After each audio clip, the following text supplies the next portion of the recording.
Hello, Ted Morrissey here for my course in Advanced Creative Writing at Southern New Hampshire University. This week we're talking about revising and editing and those sorts of things. In my written announcement, I talk about the importance of revising and editing, and also I talk about how, as important as that is, we eventually have to let the material go and send it out into the world if that's what we want to do with it ultimately. In this particular video, though, I referenced an article called A Month of Revision, and it's at necessaryfiction.com. And I've encouraged you to read it. It's part of the module, kind of the optional reading material, and so I know it's easy to kind of overlook. But I think it does have a lot of really good, very specific suggestions about revision that we can make use of. What I wanted to do in this video was to highlight just certain ones and maybe expand on them just a little bit. So again, this is from an article titled A Month of Revision, and you can find it at necessaryfiction.com. This is the fourth item listed on their strategies for revision. It says, read out loud. A similar idea, your ear will hear the points that ring false. I do think that's really, really important. We tend to read to ourselves when we're revising, rewriting, editing, that kind of thing. And our mind's ear can hear certain things, obviously, can hear how the language is working and so forth, but it's not quite the same as reading out loud.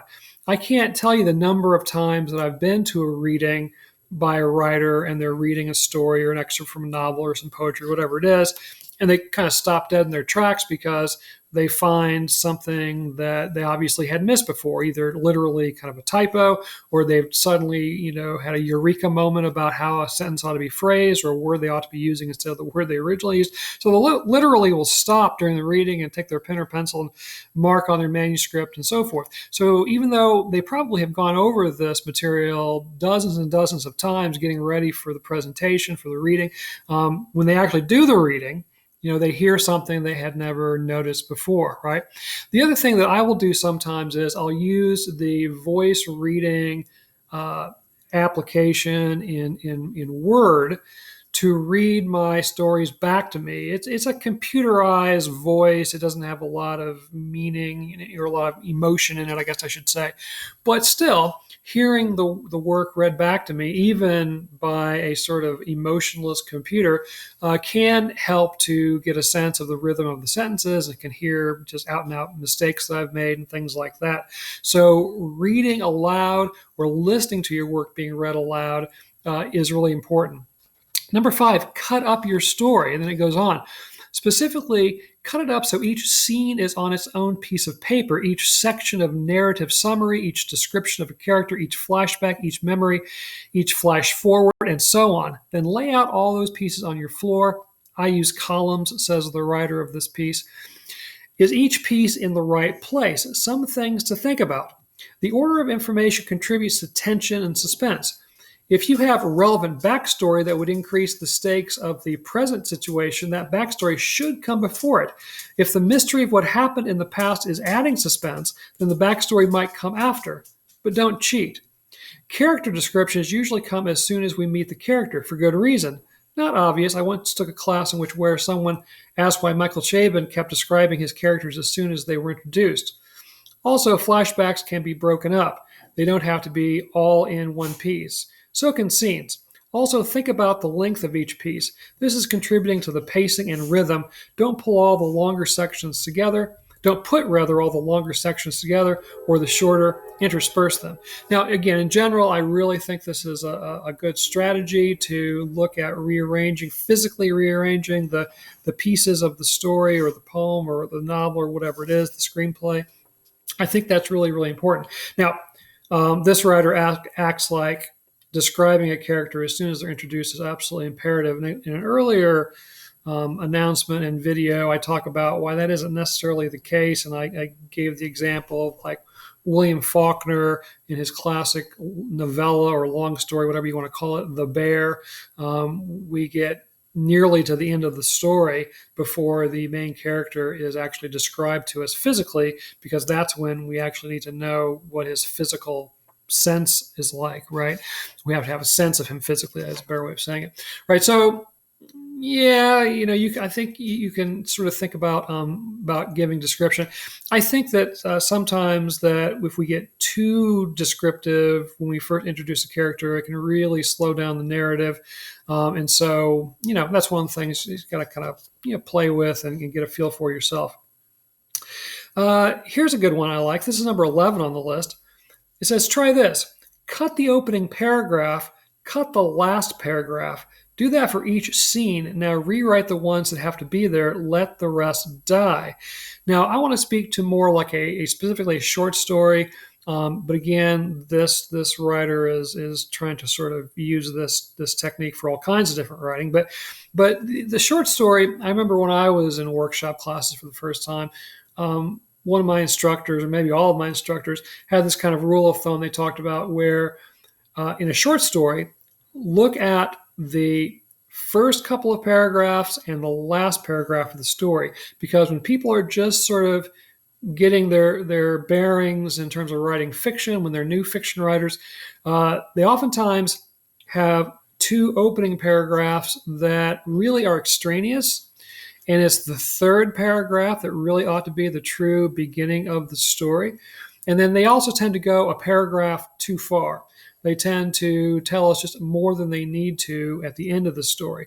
So look at cutting the first two paragraphs and look at cutting the last paragraph. And it's amazing the number of times just that very simple mathematical rule really did improve a short story. So think about that, particularly you story writers. The first two paragraphs and the last paragraph, think about cutting them, look at cutting them and see what you come up with. I know for me, it was particularly that cutting of the last paragraph. And this relates back to my discussion of theme that I shared with you earlier. I used to feel like, that I had a theme, a message that a story was trying to communicate. And if I got to the end of the story and I just want to make sure the reader got it, I didn't want it to go over their head, I would add a paragraph at the end, which basically sort of summed up what I've been trying to teach them, throughout the story. And terrible idea. Better to end with the paragraph before that. And actually, it's a terrible idea to try to force meaning into your text. I learned that eventually too. But think about cutting opening paragraphs and the last paragraph in scenes and so forth. Number 18, use recurring images, objects to ground the reader. A birthmark or deformity or dyed hair or simple dimple that we can be reminded of can bring up the entire picture of a character we had when we first met her. An object in the story can be used to remind us of various storylines or to remind us of theme. Objects can be attached in the reader's mind to these things, and when they come up in the story, they can point us in the right direction to keep us aware of something that might otherwise fade into the background. And this is really important. I think that when we first start writing, we feel like once we've mentioned something, once we've described a character, once we've mentioned that a house sits on a bluff overlooking a river or whatever it might be, that we expect the reader to remember that for the rest of the story or the rest of the novel or the rest of the screenplay or whatever it might be. And that's not really a very good strategy. Come back to those images again and again and again. They can be very dramatic. They can help the reader to remember what it is you're talking about and so forth. Pick out a particular feature of a character, for instance, as it suggests here, and kind of come back to that again and again and again. If you are familiar with ancient literature, Homer, for example, in the Iliad and the Odyssey, there are certain pat phrases that Homer comes back to again and again and again. Rosy-fingered dawn, whenever break of day is happening in the poem, the dawn is referred to as rosy-fingered. Certain characters have certain features. Fleet-footed Achilles, Calypso's braids. On and on and on, right? So certain physical features that we're reminded of again and again. And these can be very effective. I remember reading Ron Hansen's novel, Desperados, years and years ago. And it's a Western, as the title kind of implies. Not really normally my genre of choice to read, but I really enjoyed his book. And I remember there was this image of horsemen riding through the desert, and rattlesnakes would snap at the legs of their horses. And it's just a wonderful image. And he comes back to it again and again and again in the novel. And each time it seems a little more dramatic than the last time we heard about it. So, anyway, don't be afraid to repeat information, to repeat images. It can be very, very powerful. And then this is the last one, number 19. Change the point of view. If all else fails and it didn't already seem obvious, you might try changing the point of view, whether it's needed or not. Even if you change it back, the shift might be enough to see the story new.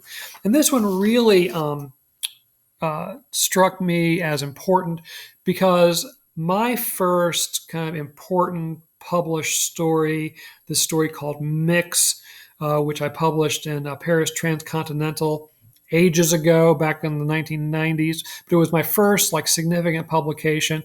And for that story, I had originally written it in first person.